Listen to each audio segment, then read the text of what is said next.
आओ इस कदर अंग्रेजी सीखे कि अंग्रेजों का भी रिश्तेदार बन जाए। आओ इस कदर अंग्रेजी सीखे कि अंग्रेजों का भी रिश्तेदार बन जाए। इस जन्म में बहनोई तो अगले जन्म में दामाद बन जाए, अगले जन्म में दामाद बन जाए। हाय हेलो नमस्कार आदाब सत श्री अकाल। आप देख रहे हैं global talks with Abbas sir. आज हम लोग पढ़ने वाले हैं, जो फॉर्मेट आपके सामने दिया गया है उसका प्रैक्टिस करने वाले। तो सबसे पहला जो फॉर्मेट है वो ये है कि गो और गोज का प्रयोग हम अकॉर्डिंग टू सब्जेक्ट करेंगे, अकॉर्डिंग टू सब्जेक्ट करेंगे। अगर थर्ड पर्सन सिंगुलर आएगा तो बाबू हम क्या लगाएंगे, गोज का प्रयोग करेंगे। जैसे ही सी इट नेम आएगा तो गोज, बाकी सबके साथ गो का प्रयोग होगा। उसके बाद ऑन आएगा, वर्ब का चौथा रूप आएगा। अब किस प्रकार का सेंटेंस आएगा तो सर हम गो गोज और प्लस ऑन प्लस वर्ब का चौथा रूप का प्रयोग करेंगे।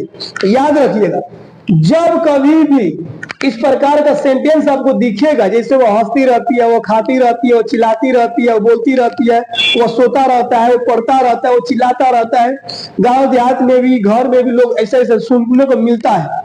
वो दिन भर सोता रहता है, वो दिन भर खाता रहता है, वो दिन भर खुद में बतियाती रहती है, तो रात भर बतियाती है ना। इस प्रकार सेंटेंस आप कई बार सुने हैं, सुने हैं कि नहीं जी? तो इस प्रकार के सेंटेंस जब कभी भी आपके मन में खटके तो इस प्रकार के सेंटेंस के लिए आप क्या लगा दीजिएगा मेरे बाबू, go goes plus on plus verb का चौथा रूप, काम खत्म। अब मानिए रानी हंसती रहती है तो रानी गो की गोज, गोज होगा ना जी। क्यों? क्योंकि रानी थर्ड पर्सन है, सिंगुलर है। यहीं पे हो जाएगा रानी और सीता हंसती रहती है तो थर्ड पर्सन है लेकिन प्लुरल हो गई, क्या हो गई? तो गोज नहीं होगा, गो होगा। इतना तो समझ में आता है, ये तो आसान है। अब कह रहा है मेरे बाबू कि रानी हंसती रहती है तो Rani goes on laughing, Rani बोलती रहती है, रानी बोलती रहती है, speaking. Rani goes on speaking, Rani लिखती रहती है, Rani goes on writing, Rani goes on writing. अब मैं आ रहा, मैं बोलता रहता हूँ, speaking, I go on speaking. मैं पढ़ते रहता हूँ, reading, I go on reading. मैं डांस करते रहता हूँ, आई गो ऑन डांसिंग। मेरा भाई सोता रहता है, my brother sleeping, my brother goes on sleeping. समझ आ गया? ये क्लियर हो रहा है? अच्छा, इस प्रकार के सेंटेंस घर में बोलते हैं कि नहीं? वो दिन भर टीवी देखते रहता है, वो टीवी देखते रहता है तो बोलेंगे he goes on watching movie, watching. इस प्रकार का सेंटेंस बनता है कि नहीं बनता है जी? बनता है ना जी। अगला सेंटेंस कौन है? नंबर सेकंड में कौन है? Begin plus to plus verb one या begins plus to plus verb one. इसमें भी वही फॉर्मेट है। जब ही सी इट नेम आएगा थर्ड पर्सन सिंगुलर तब बिगिन्स कर देंगे और बाकी सबके साथ बिगिन का प्रयोग करेंगे। इस प्रकार के फॉर्मेट का प्रयोग हम कब करेंगे? जब सेंटेंस आपको बोलने का मन करेगा कि मैं पढ़ने लगता हूँ, मैं खाने लगता हूँ, मैं बोलने लगता हूँ, वो चिल्लाने लगता है, वो बोलने लगता है, वो भागने लगता है। समझ रहे हैं? जब कभी भी पापा आते हैं मैं पढ़ने लगता हूँ, लाइट आता है पंखा चलने लगता है, होता है कि नहीं जी? इस पर हो रहा है। जैसे सर आते हैं हम जोर जोर से पढ़ने लगते हैं, हम एग्जाम जैसे नजदीक आता है मैं पूरा मतलब जोर शोर से लिखने लगता हूँ, पढ़ने लगता हूँ। इलेक्शन जैसे नजदीक आता है प्रियंका मेढक की तरह नेता लोग घर घर आने लगता है। ये सर ना, जैसे इलेक्शन आता है नेता लोग पैर पकड़ने लगता है, पैर पकड़ने लगता है। ये सर ना। तो इस प्रकार के सेंटेंस जब कभी भी आएगा लगा दीजिएगा बिगिन टू और वर्ब का कौन सा रूप? पहला रूप। पढ़ने लगता हूं तो I begin to read, I begin to, मैं बोलने लगता हूं, आई बिगिन टू स्पीक, मैं डांस करने लगता हूं, मैं पत्र लिखने लगता हूं, वेरी गुड। मैं खाने लगता हूँ, I begin to eat, I begin to eat, I begin to eat. और थर्ड पर्सन सिंगुलर आएगा तो कुछ नहीं करेंगे, सिर्फ एस लगा देंगे, बिगिंस कर देंगे बस।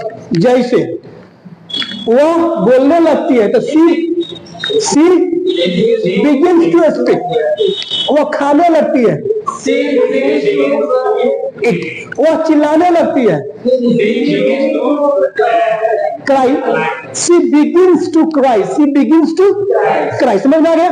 मेरी माँ खाना बनाने लगती है, बिगिंस टू कुक फूड। कैसे सुबह होता है मेरी माँ नाश्ता बनाने लगती है, my mother begins to prepare breakfast.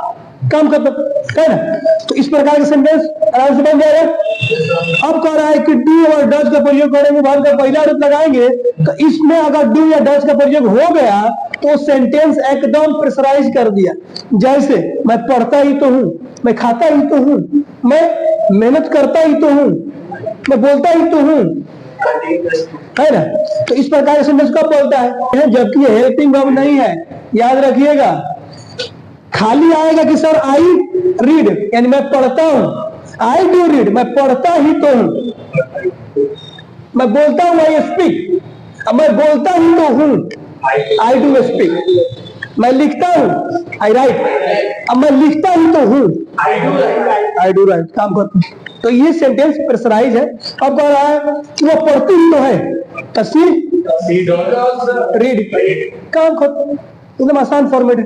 अगला आता है नंबर 4 में कह रहा है कि सर प्रेफर का प्रयोग करेंगे कब? जब कोई चीज पसंद की बात करेंगे तब। अब प्रेफर में एस लगा हुआ है, देख लीजिए। थर्ड पर्सन सिंगुलर आएगा तो एस लगाएंगे, और थर्ड पर्सन सिंगुलर नहीं आएगा तो एस नहीं लगाएंगे। ये सर मुंह खोल के बोलिए, prefer plus noun plus noun. ठीक है?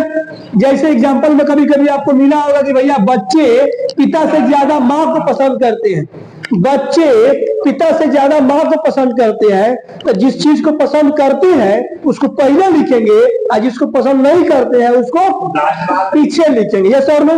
आप देख लेते हैं। Children prefer mother to father.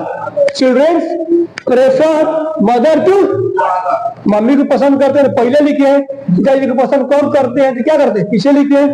अब हमने बोला कि सर मैं चाय से ज्यादा कॉफी पसंद करता हूं, तो क्या होगा?